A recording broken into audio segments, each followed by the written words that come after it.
بسم اللہ الرحمن الرحیم۔ سورہ یاسین کا اردو میں ترجمہ۔ یاسین، قرآن حکیم کی قسم، آپ مرسلین میں سے ہیں، بالکل سیدھے راستے پر ہیں۔ یہ قرآن خدائے عزیز و مہربان کا نازل کیا ہوا ہے تاکہ آپ اس قوم کو ڈرائیں جس کے باپ دادا کو کسی پیغمبر کے ذریعے نہیں ڈرایا گیا تو سب غافل ہی رہ گئے۔ یقیناً ان کی اکثریت پر ہمارا عذاب ثابت ہو گیا تو وہ ایمان لانے والے نہیں ہیں۔ ہم نے ان کی گردن میں طوق ڈال دیے ہے جو ان کی ٹھڈیوں تک پہنچے ہوئے ہیں اور وہ سر اٹھائے ہوئے ہیں، اور ہم نے ایک دیوار ان کے سامنے اور ایک دیوار ان کے پیچھے بنا دی ہے، اور پھر انہیں عذاب سے ڈھانک دیا ہے کہ وہ کچھ دیکھنے کے قابل نہیں رہ گئے ہیں، اور ان کے لیے سب برابر ہیں، اور آپ انہیں ڈرائیں یا نہ ڈرائیں یہ ایمان لانے والے نہیں ہیں۔ آپ صرف ان لوگوں کو ڈرا سکتے ہیں جو نصیحت کا اتباع کریں اور بغیر دیکھے از غیب خدا سے ڈرتے رہیں۔ انہی لوگوں کو آپ مغفرت اور باعزت اجر کی بشارت دے دیں۔ بے شک ہم ہی مردوں کو زندہ کرتے ہیں اور ان کے گزشتہ اعمال اور ان کے آثار کو لکھتے جاتے ہیں، اور ہم نے ہر شے کو ایک روشن امام میں جمع کر دیا ہے۔ اور پیغمبر آپ ان سے بطور مثال اس قریہ والوں کا تذکرہ کریں جن کے پاس ہمارے رسول آئے، اس طرح کہ ہم نے 2 رسولوں کو بھیجا تو ان لوگوں نے جھٹلا دیا، تو ہم نے ان کی مدد کو تیسرا رسول بھی بھیجا، اور سب نے مل کر اعلان کیا کہ ہم سب تمہاری طرف بھیجے گئے ہیں۔ ان لوگوں نے کہا تم سب ہمارے ہی جیسے بشر ہو اور رحمان نے کسی شے کو نازل نہیں کیا ہے، تم صرف جھوٹ بولتے ہو۔ انہوں نے جواب دیا کہ ہمارا پروردگار جانتا ہے کہ ہم تمہاری طرف بھیجے گئے ہیں، اور ہماری ذمہ داری صرف واضح طور پر پیغام پہنچا دینا ہے۔ ان لوگوں نے کہا کہ ہمیں تم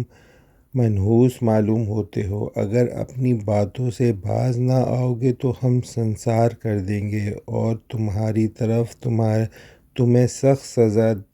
دی جائے گی۔ ان لوگوں نے جواب دیا کہ تمہاری نحوست تمہارے ساتھ ہے، کیا یہ یاد دہانی کوئی نحوست ہے؟ حقیقت یہ ہے کہ تم زیادتی کرنے والے لوگ ہو۔ اور شہر کے ایک سرے سے ایک شخص دوڑتا ہوا آیا اور اس نے کہا کہ قوم والو، مرسلین کی اتباع کرو، ان کی اتباع کرو جو تم سے کسی طرح کی اجرت کا سوال نہیں کرتے اور ہدایت یافتہ ہیں۔ اور مجھے کیا ہو گیا ہے کہ میں اس کی عبادت نہ کروں جس نے مجھے پیدا کیا ہے، اور تم سب اس کی بارگاہ میں پلٹائے جاؤ گے۔ کیا میں اس کے علاوہ دوسرے خدا اختیار کر لوں؟ جبکہ وہ مجھے نقصان پہنچانا چاہے تو کسی کی سفارش کام آنے والی نہیں ہے اور نہ کوئی بچا سکتا ہے۔ میں تو اس وقت کھلی ہوئی گمراہی میں ہو جاؤں گا۔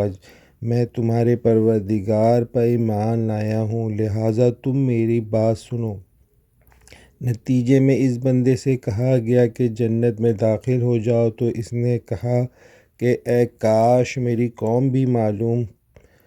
کو بھی معلوم ہوتا کہ میرے پروردگار نے کس طرح بخش دیا ہے اور مجھے باعزت لوگوں میں قرار دیا ہے، اور ہم نے اس کی قوم پر اس کے بعد نہ آسمانوں سے کوئی لشکر بھیجا ہے اور نہ ہم لشکر بھیجنے والے تھے۔ وہ تو صرف ایک جنگجار تھی جس کے بعد سب کا شعلہ حیات سرد پڑ گیا۔ کس قدر حسرت ناک ہے ان بندوں کا حال کہ جب ان کے پاس کوئی رسول آتا ہے تو اس کا مذاق اڑانے لگتے ہیں۔ کیا ان لوگوں نے انہیں دیکھا ہے کہ ہم نے ان سے پہلے کتنی قوموں کو ہلاک کر دیا ہے جو آپ کی طرف پلٹ کر آنے والی نہیں ہے، اور ہم پھر سے اور پھر سب ایک دن اکٹھا ہمارے پاس حاضر کیے جائیں گے، اور ان کے لیے ہماری ایک نشانی یہ مردہ زمین بھی ہے جسے ہم نے زندہ کیا ہے، اور اس میں دانے نکالے ہیں جن میں سے یہ لوگ کھا رہے ہیں، اور اس زمین میں خرمے اور انگور کے باغات پیدا کیے ہیں اور چشمے جاری کیے ہیں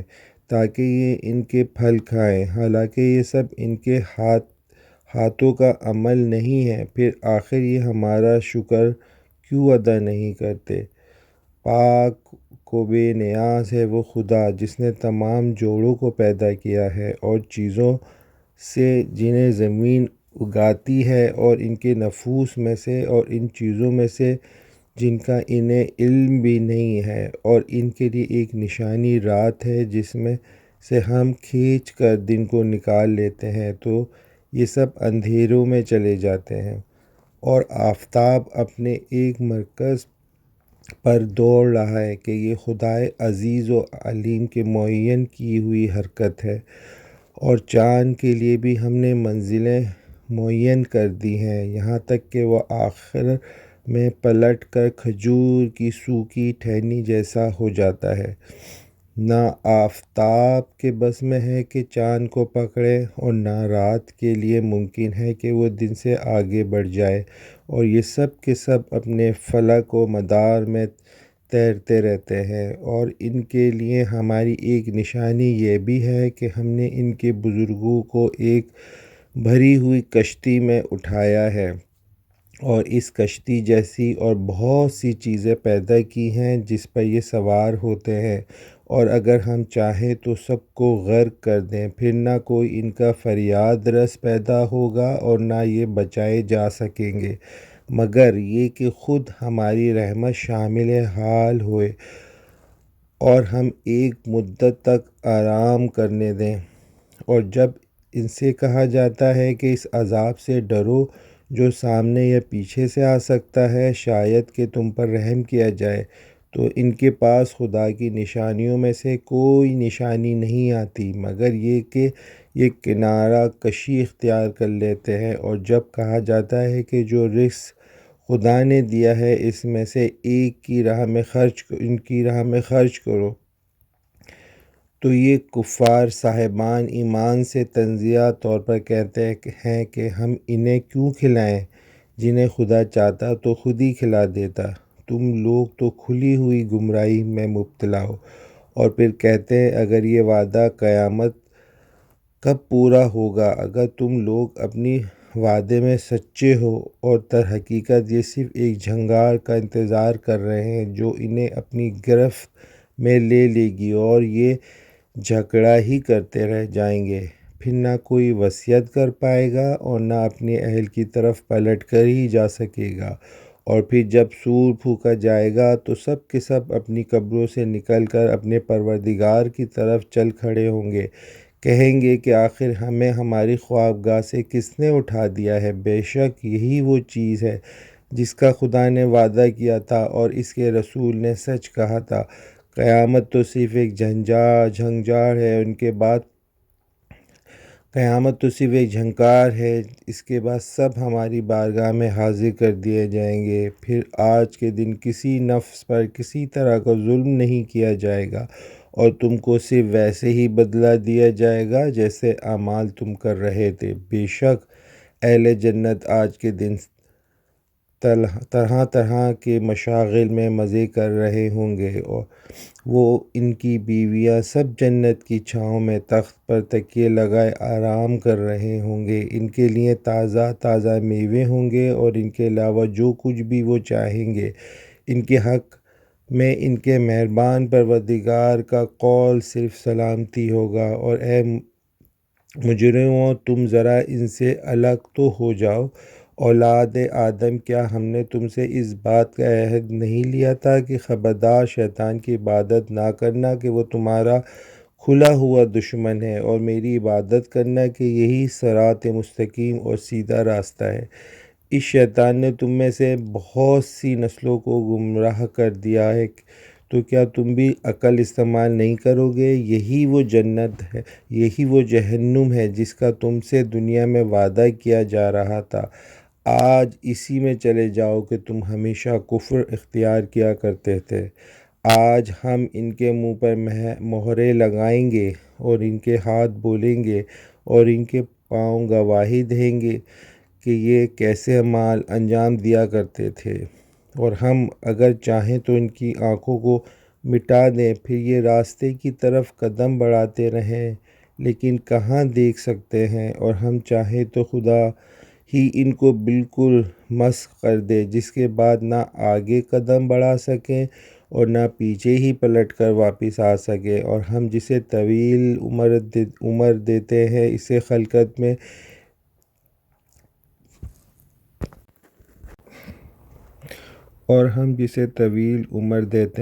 اسے پیچھے کی طرف واپس کر دیتے ہیں۔ اور کیا یہ لوگ سمجھتے نہیں ہیں؟ اور ہم نے اپنے پیغمبر کو شعر کی تعلیم نہیں دی ہے، اور نہ شاعری اس کے شایان شان ہے، اور یہ تو ایک نصیحت اور کھلا ہوا روشن قرآن ہے، تاکہ اس کے ذریعے زندہ افراد کو عذاب الہی سے ڈرائیں اور کفار پر حجت تمام ہو جائے۔ کیا ان لوگوں کو نہیں دیکھا کہ ہم نے ان کے فائدے کے لیے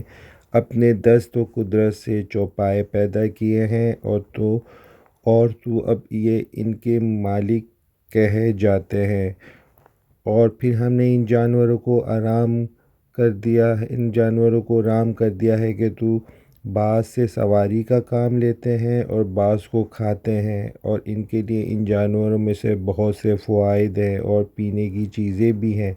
تو یہ شکر خدا کا کیوں نہیں ادا کرتے؟ اور ان لوگوں نے خدا کو چھوڑ کر دوسرے خدا بنا لیے ہیں کہ شاید ان کی مدد کی جائے گی، حالانکہ یہ ان کی مدد کی طاقت نہیں رکھتے، اور یہ ان کے ایسے لشکر ہیں جنہیں خود بھی خدا کی بارگاہ میں حاضر کیا جائے گا۔ لہٰذا پیغمبر آپ ان کی باتوں سے رنجیدہ نہ ہوں، ہم وہ بھی جانتے ہیں جو یہ چھپا رہے ہیں،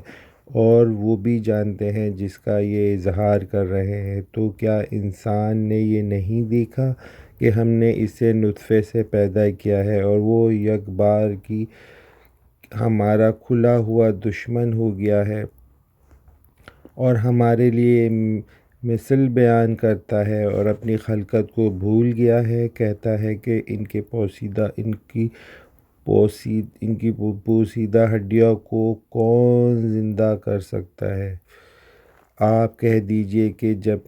جس نے پہلی مرتبہ پیدا کیا ہے وہی زندہ بھی کرے گا، اور وہ ہر